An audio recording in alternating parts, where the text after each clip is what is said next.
কোটা সংস্কারের যে আন্দোলন বাংলাদেশে সম্প্রতি শেষ হয়েছে, সেই আন্দোলনের প্রতি সমর্থন বা সংহতি জানিয়ে বিশ্বের বিভিন্ন দেশে প্রবাসী বাংলাদেশিরা বিক্ষোভ করেছেন, সমাবেশ করেছেন।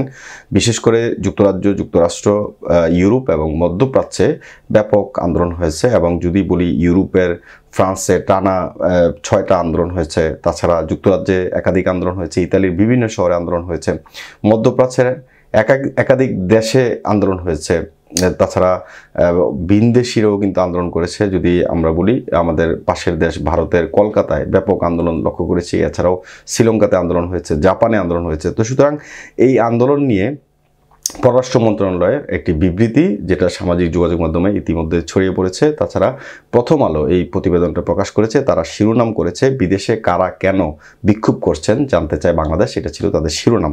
পররাষ্ট্র মন্ত্রণালয়ের বিবৃতিতে আসলে কি ছিল, কিভাবে তারা জানতে পারবে যে বিদেশে যে সমস্ত মানুষ আন্দোলন করছে, প্রবাসী বাংলাদেশিরা, তাদের তথ্য কিভাবে আসলে সংগ্রহ করবে, এই বিষয়টি আসলে এই প্রতিবেদনে উঠে এসেছে।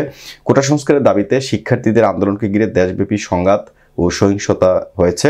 এই প্রেক্ষাপটে বাংলাদেশে ইন্টারনেট বন্ধ, কারফিউ জারি সহ উদ্ভূত পরিস্থিতিতে বিশ্বের নানা প্রান্তে বিক্ষোভ হয়েছে। কেন, কারা এসব বিক্ষোভ করেছেন, এসব জানতে বিদেশে বাংলাদেশের মিশনগুলোকে চিঠি পাঠিয়েছে পররাষ্ট্র মন্ত্রণালয়। পররাষ্ট্র মন্ত্রণালয়ের কয়েকজন কর্মকর্তা আজ প্রথম আলোকে জানিয়েছেন, যেটা বিশ্বের নানা প্রান্তে অবস্থিত বাংলাদেশের মিশনের কূটনীতিকেরা সেখানকার সরকারের কাছ থেকে বিক্ষোভের ব্যাপারে সুনির্দিষ্ট তথ্য সংগ্রহ করবেন, এরপরই ওই তথ্য ঢাকায় পাঠাবেন। অর্থাৎ যে সমস্ত জায়গায় বিক্ষোভ হয়েছে তারা ওই দেশগুলোর সরকারের কাছে জানতে চাইবে, যেহেতু অনেক সময় বিক্ষোভ করার জন্য পারমিশন নিতে হয়। এখন পারমিশনগুলো কোত্থেকে আসছে, কারা দিচ্ছে, হয়তো এই তথ্যটা তারা ঢাকায় পাঠাতে চায়। এই দুইটা লাইনের মধ্যে যেটা বুঝলাম। মন্ত্রণালয়ের একাধিক কর্মকর্তার সঙ্গে কথা বলে জানা গেছে, যুক্তরাষ্ট্র, যুক্তরাজ্যের পাশাপাশি কয়েকটি পশ্চিমা দেশ, সৌদি আরব, সংযুক্ত আরব আমিরাতের ইউই বাংলাদেশ মিশনের আশেপাশে বিক্ষোভ হয়েছে। এই ব্যাপারে সরকারের কাছে তথ্য আছে কিনা জানতে চাইলে পররাষ্ট্র সচিব মাসুদ বিন মোমেন প্রথম আলোকে জানিয়েছেন, কোথাও কোথাও বিক্ষোভ হয়েছে এমন খবর আমরা জেনেছি, তাই বিদেশে বাংলাদেশের মিশনগুলোকে চিঠি পাঠিয়েছি। আমরা জানতে চেয়েছি কারা কি বিষয়ে বিক্ষোভ করছে, এই নিয়ে মিশনগুলো যে দেশে কাজ করে সেখানকার সরকারের কাছ থেকে তথ্য সংগ্রহ করে আমাদের জানাবে। মাসুদ বিন মোমেন বলেন, এতদিন আমরা আমাদের মিশনগুলোর মাধ্যমে এখানকার পরিস্থিতি তাদের অবহিত করেছি, যাতে তারা তাদের দেশের গণমাধ্যম ও সামাজিক যোগাযোগ মাধ্যমে প্রচারিত গুজব ও অসত্য তথ্যে বিভ্রান্ত না হয়।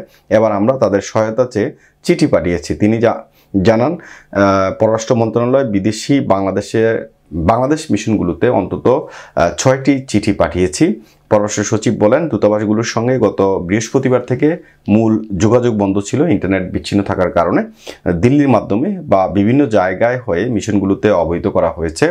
দেশের শেষ সামগ্রিক পরিস্থিতি সম্পর্কে মিশনগুলোকে নিয়মিত হালনাগাদ তথ্য জানানো হয়েছে। মিশনগুলোর প্রতি প্রধান নির্দেশনা হচ্ছে, এই লাইনটা খুব ইম্পর্ট্যান্ট, মিশনগুলোর প্রতি প্রধান নির্দেশনা হচ্ছে প্রবাসীরা যাতে গুজব ও বিভ্রান্তির শিকার না হন। প্রায় প্রতিটি চিঠিতেই মিশনগুলোকে দায়িত্ব পালনরত দেশের সরকারের সঙ্গে যুক্ততার পাশাপাশি সেখানকার চিন্তক প্রতিষ্ঠান, গবেষণা ও বিদেশি গণমাধ্যমের সম্পাদকদের সঙ্গে দেশের পরিস্থিতি নিয়ে নির্দেশনাও দেওয়া হয়েছে। পররাষ্ট্র সচিব বলেন, আন্তর্জাতিক মাধ্যমেও পক্ষপাতমূলক প্রতিবেদন এসেছে, সেই প্রতিবেদনের পাল্টা হিসেবে আমরা আমাদের বক্তব্য তুলে ধরব। এই চিঠিতে এগুলোই বলা হয়েছে। অর্থাৎ আমি যেটা বলছিলাম যে প্রথম যে দুটি লাইন আমি বিশ্লেষণ করলাম যে কিভাবে তারা আসলে এই তথ্যটা সংগ্রহ করবে। সেক্ষেত্রে বিভিন্ন দেশে যখন এই ধরনের বিক্ষোভ সমাবেশ হয়, সরকার থেকে একটা অনুমোদন নেওয়া হয়।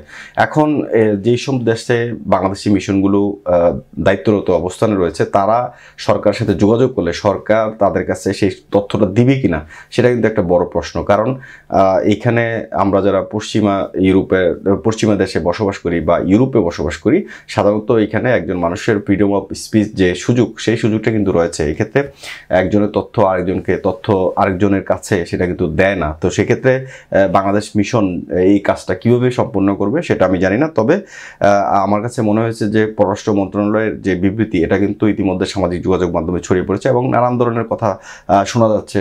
যারা সরকার পক্ষের লোক তারা এক ধরনের কথা বলছেন, যারা বিরোধী দলে রয়েছেন বা যারা অন্য রাজনৈতিক দলের সাথে সম্পৃক্ত রয়েছেন তারা এক ধরনের কথা বলছেন। তাছাড়া একটা বড় বিষয় হচ্ছে প্রবাসীরা যে রেমিটেন্স শাটডাউন কর্মসূচি পালন করেছেন ইতিমধ্যে সরকারের পক্ষ থেকে কিন্তু বারবার অনুরোধ করা হচ্ছে যে বৈধ চ্যানেলে রেমিটেন্স পাঠানোর জন্য।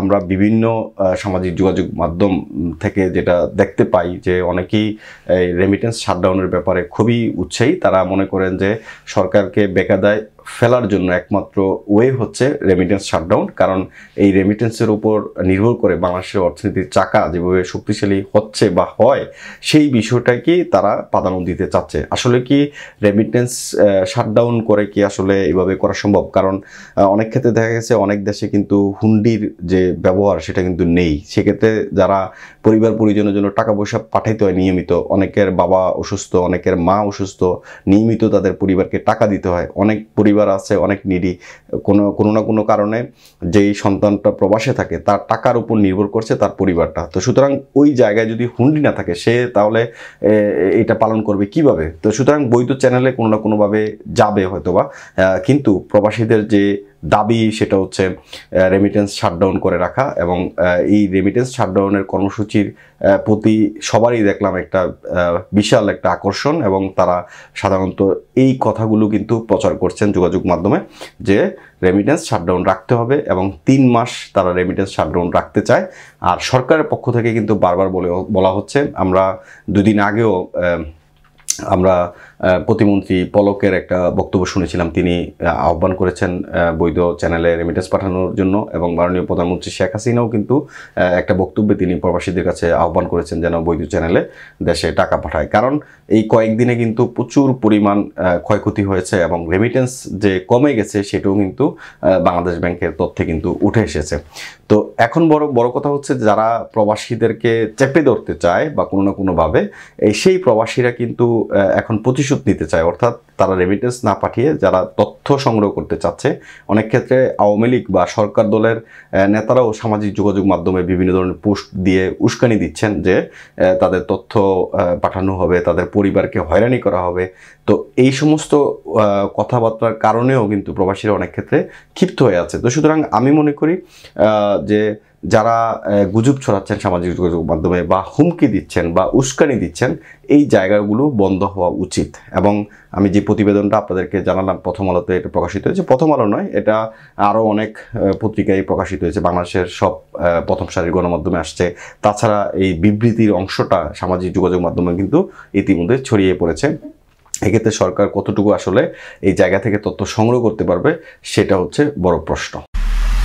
MIB সংবাদ ও সংবাদ সংশ্লিষ্ট অনুষ্ঠান দেখতে ভিজিট করুন www.mibtelevision.tv ও facebook.com/mibtelevision.tv এবং সাবস্ক্রাইব করুন youtube.com/mibtelevision এ।